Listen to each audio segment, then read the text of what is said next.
Ready to explore the cutting edge of digital infrastructure? I'm Carrie Charles, your host of Let's Get Digital. Join me as we dive into the ideas, technologies, and leaders transforming the way we connect. From wireless telecom to fiber networks, data centers, and beyond. Sponsored by Broadstaff in partnership with RCR Wireless News. Now, let's dive in and let's get digital. Thanks for joining me today on Let's Get Digital. I am Carrie Charles, your host, and I am so excited to introduce you to this guest and this company. We have had some amazing conversations, and I really think that you are going to want to hear about what Gauri Potdar has to say. So I want to introduce to you Gauri Potdar. She is the CCO of GPC infrastructure. So stick around. Again, you're going to love this. Gauri, let's get started right away. Tell me about you first. I want to know, how did you get to where you are in the seat that you're in, and just a little bit about your background. I just found that so fascinating. Well, Carrie, first of all, thank you so much for letting me be part of Let's Get Digital. I love the name. It's really wonderful. And thank you so much for taking the time to learn more about GPC, our journey, what we're trying to do. So, yeah, my name is Gauri Potdar. You got that perfectly. Wait, you say it a lot better than I said it. I'm sorry. Perfect. It's perfect. And yeah, a little bit about me. You know, this is I'm dating myself now, but I've spent over 20 years of my career in energy and energy commodity markets. Adjacent to that, I am a native Texan. You could say, you won't hear the twang, but I am a vegetarian Texan. Grew up in the DFW area. I spent the last 15 years in Houston. Started my career as a consultant and then moved very quickly into a renewable energy development and environmental trading commodity company, which was a startup at the time over 15 years ago, and did a lot of trading fundamentals, analytics, learned a lot about natural gas and power markets. We were developing renewable energy assets and then trading around those. So got a lot of exposure to natural gas, power, and regulated environmental commodity markets. Moved around to different companies. Platts, I went there. They're a price reporting agency for natural gas, power, a bunch of commodities, and spent a lot of time there looking at emerging markets, and found my way to looking at how water was being reshaped by unconventional shale development, and helped us found a water company, actually, that developed long-term infrastructure to handle oil field water, was private equity backed, very similar trajectory from water not being an issue at all, and then it was the only thing that people cared about, similar to what we're seeing in data centers. Power was in the doldrums for a long time, and now it's the only thing people care about. So co-founded that company, saw it through a very successful phase. We exited through a sale to a private company, and the management team was really founded in upstream oil and gas power, had done a lot of work there, and so reformed, launched again with our capital provider as GPC to kind of bring energy capital and the whole notion of providing energy as a service to the data center through a behind-the-meter on-site natural gas generation model. And so kind of that's where I am here to talk about. That's what GPC does. We provide on-site natural gas power to data centers, specifically and exclusive to data centers. This is all we do. This is our reason to exist as an alternative or a supplement to the grid connect. And our value proposition is to cover that entire value chain from gas supply to operations to commodity risk management, and provide this as an easy button to the data center. So that's a little bit about my journey and what we're trying to do at GPC. I want to hear all about this. I have a lot of questions for you. First, what has been the most, surprising or maybe unexpected challenge or success in bringing this energy as a service model to data centers? You know, when we first launched this company and started talking to data center operators and just were in the mix of everything that's happening, the only thing people would ask about, and it would be kind of almost the first question, which is lots of discussions around equipment. What's your turbine strategy? Do you have turbines? Are you using turbines or recips? Like, what's your equipment approach? And really the thing is, we took a step back and looked at where the constraints were in this market and what needed to happen to deploy natural gas on-site power for data centers successfully. The thing that we realized is it's a whole value chain and not just a single piece of the puzzle, right? I mean, equipment is an important piece. It's really critical. Don't get me wrong. Having access to engines or turbines, having the right facility design, all that's really critical. But when you take a step back, right, and think about, okay, what is it requiring from us to deliver reliable baseload power to the data center? The value chain is super complex. There's a lot of components to it. You're talking about, can you get firm gas supply? Can you manage air permitting? Can you navigate whether you're a non-attainment and attainment? How do you handle that? Can you navigate the local regulatory framework? I mean, we've got deregulated power markets, we've got regulated power markets, you have regional transmission organizations, you have PUCs. How do you structure around that? Do you have access to supply chain? What's the right facility design for an AI deployment, right? How do you design for redundancy and reliability? How do you package all of this under a power purchase agreement? And how do you manage operating risk? And how do you deliver reliability? So when you kind of look at all of those pieces, all those things are important. And so it was surprising to us that while the initial focus is only on the equipment, right, there's a lot of things that have to come together behind the scenes. And so, our approach is we're partners, we're problem solvers, and really that breadth of that value chain experience we bring coupled with energy strategy, like energy capital, I think has been really resonating with our customers and the conversations that we're having. When we talked, I think last week, you had mentioned that GPC assumes the operational and commodity risk. Yeah. So can you elaborate on what this means for data centers? It's a really interesting conversation because the key here for us, and I think the key to success for this solution is reliability. You have to be reliable, whether that's 5 nines at the rack level, that 100%, nearly 100%, and 5 nines uptime. That's really, really what we're trying to do, right? And so as an operator and owner of behind the meter on-site generation assets, we take on that operational risk, right? So that means we have to think about redundancy from an equipment perspective, whether it's N+1 or N+2 for a turbine or an engine, uninterrupted gas supply, balance of plant equipment, electrical design, like all those things, part of operational risk. And when we say we take that on, that's in our wheelhouse. We provide service level guarantees to our customers that we can stand behind based on this, and we take all of that on. Commodity risk is a really interesting question, right? Because in order to deliver on-site power, you have to have firm gas. And when you talk about gas, there's really kind of 3 pieces of it. There is getting the gas molecules. You have to have the molecules, the energy to be able to use in the facility. You need firm transportation to get the gas where it needs to go. And a lot of times that's the biggest constraint. And then you're going to have intraday fluctuations. Everyone knows data centers operate, there's ramp ups, there's ramp downs. You're not going to be at a steady utilization level constantly, right? So there's fluctuations, and managing all of that intraday balancing is part of what we call commodity risk management. And then there's a third piece, which is once you have a power asset, you're primarily dedicated and serving the data center, but you have the option to put power on the grid and to solve grid constraints, right? And there may be pricing benefits to be able to interact with the grid and take power from the grid. So as a generator interconnected to the grid, that's value we can bring in managing that process as well. So that's kind of what we mean by taking on kind of operational risk and commodity risk.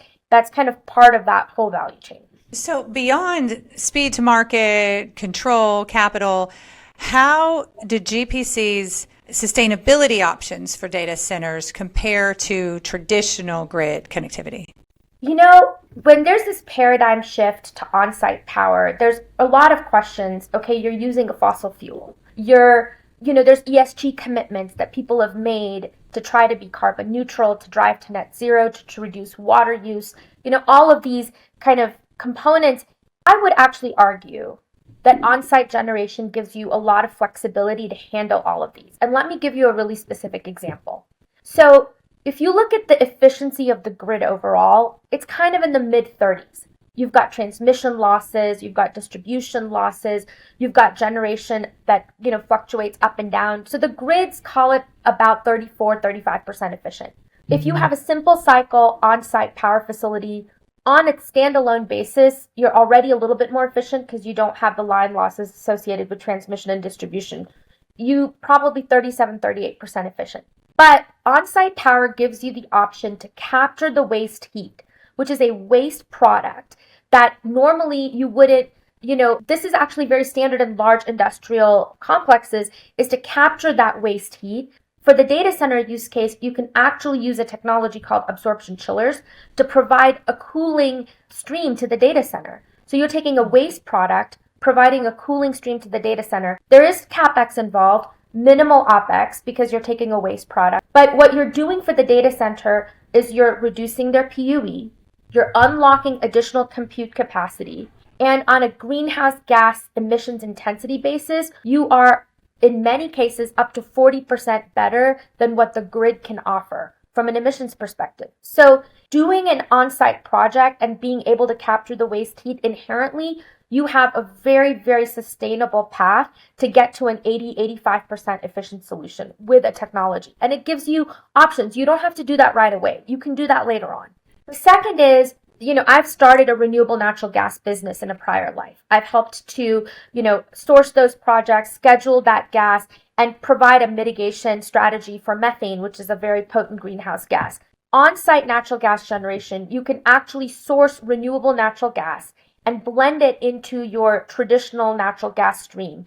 And on a near real-time basis, this is very, very carbon intense, like negative carbon intense product. You can offset the emissions that you are generating by using renewable natural gas that's negative carbon intensity. And then there's always options to bundle hourly renewable energy credits or carbon offsets for a full sustainability wrap. So I would say with on-site generation, you have everything that the grid offers, right? The grid offers you the option to sign virtual renewable energy PPAs. You can offset. You have all of those options. Plus you have the option of blending in RNG. Plus you have the option of having a really, really efficient on-site solution by capturing waste heat. So I think you actually expand your option set and not collapse it by bringing the locus of control closer to where the consumption's happening. So I can hear that GPC is a problem solver, right, for data centers. Can you give me one other, example, but more of a specific use case, a specific time where you went into a client, and you don't have to say the client's name, but take us down that path? Yeah. Well, I'll give you two examples, okay? One example, we had a customer that had a site. They'd gone down the path of developing that site. They thought they would have utility power. Turns out the utility power couldn't get delivered for 5 or 6 years. So they came to us and said, hey, can you do something with on-site natural gas? We looked at a lot of different options. We looked at, could we get firm gas supply there? Well, it turned out some of the existing pipeline networks that were serving that area were subscribed. There wasn't firm capacity available to where we could get the gas. We looked at, could we do on-site storage and supplement that with pipeline gas?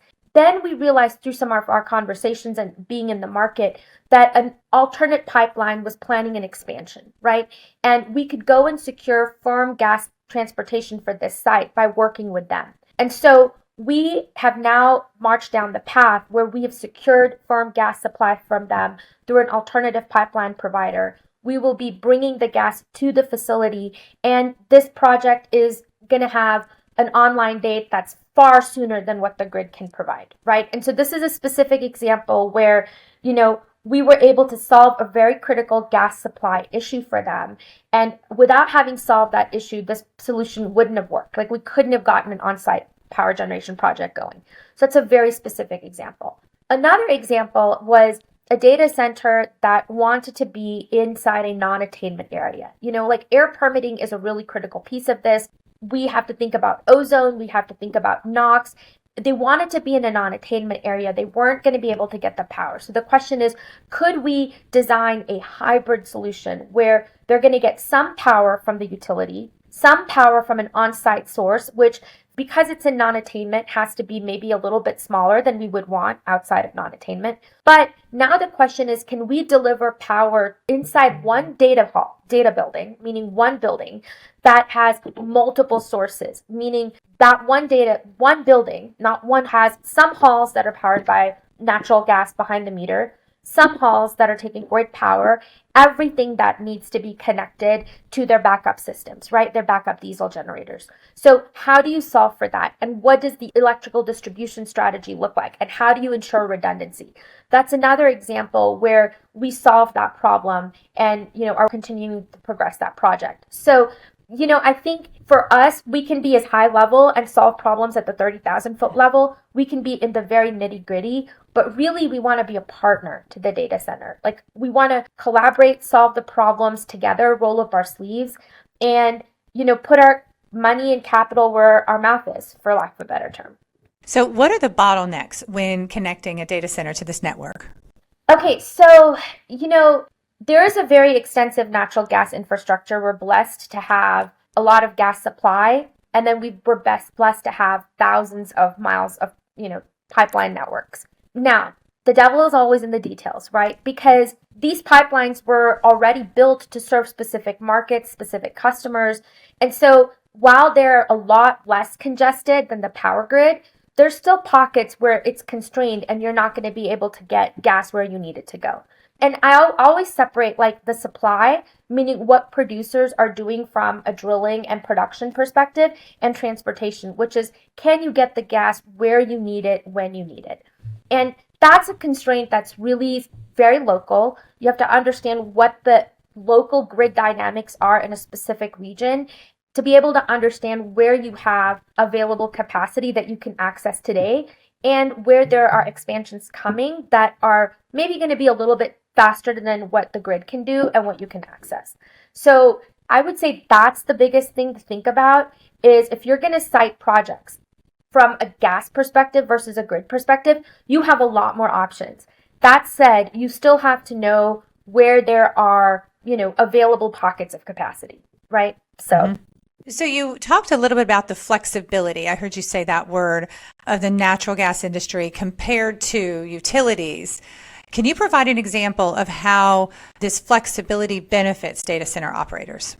Yeah, I think one thing I'll say is data centers are used to a fast pace, right? Data centers are used to responding to tenants very quickly, bringing capital, moving enormous amounts of resources to be able to, deploy compute, right? Unfortunately, the utility timeline and the data center timeline are in direct conflict with each other. That's why we're here. That's why we're talking about this. The natural gas market as a whole has a little bit less complexity, a little bit more regulatory flexibility than anything you can get from a utility, right?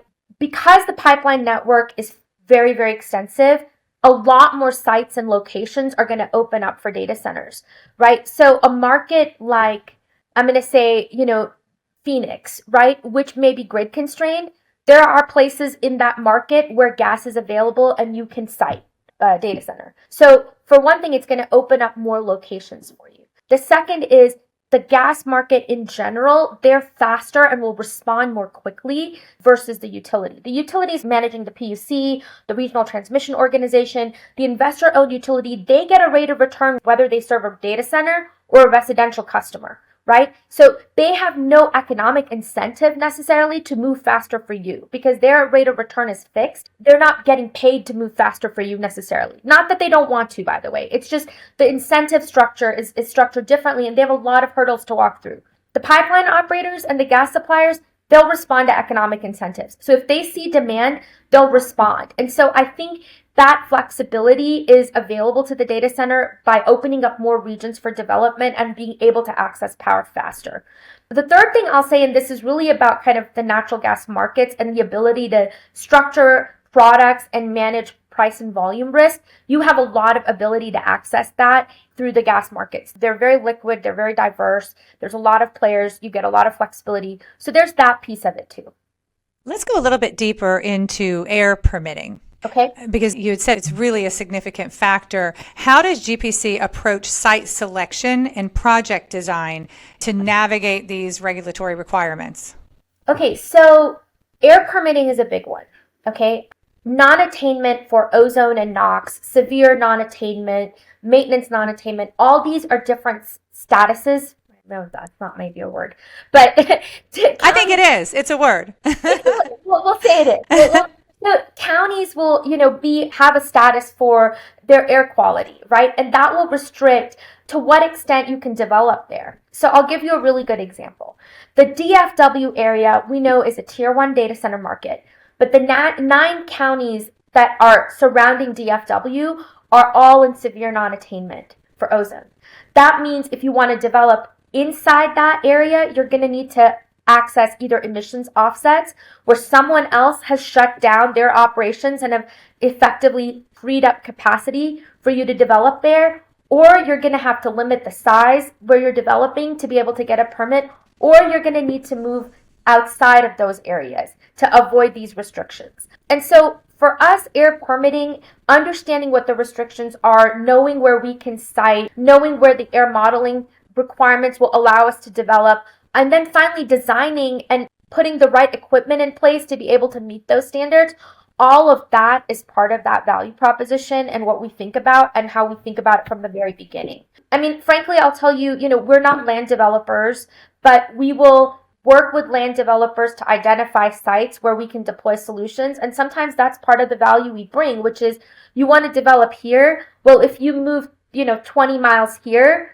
we have a site we can offer to you. You can connect directly with the land developer, but we vetted it from a gas perspective, from an air perspective. And we think permitting here is going to be a lot easier than if you try to permit here. So I think that comes into, how we look at locations and how we assess their limitations and what we can do. I mean, the other thing data centers talk a lot about is we want to get to a gigawatt deployment. Well, that's a huge impact, right? And so planning for that ahead of time, I don't want to just be at a place where I can maybe get a 50 or 200 megawatt permit now. If I have a plan to be at 1,000 megawatts, I can't get there from a permitting strategy perspective, probably better to look elsewhere. So those are just some things to think about. Let's just take a broader view of the industry and talk about hyperscalers.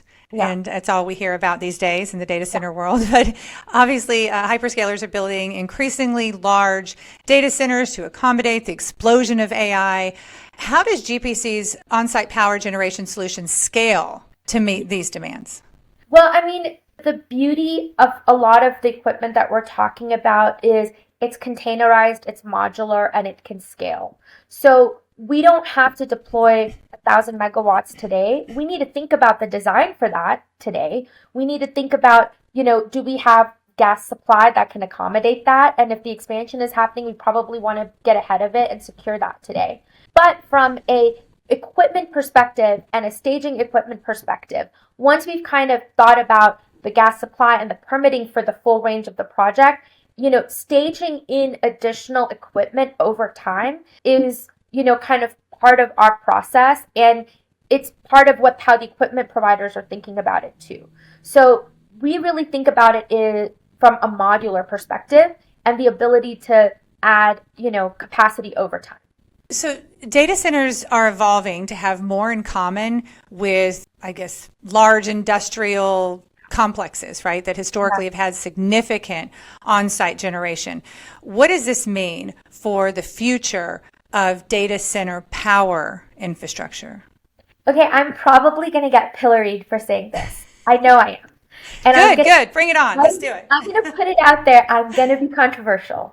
And I will say that I think that the data centers of tomorrow are going to have more in common with a refiner or a chemical manufacturer or a pulp and paper mill than you would have ever thought, 5 or 10 years ago when you're driving down a highway and you see a data center.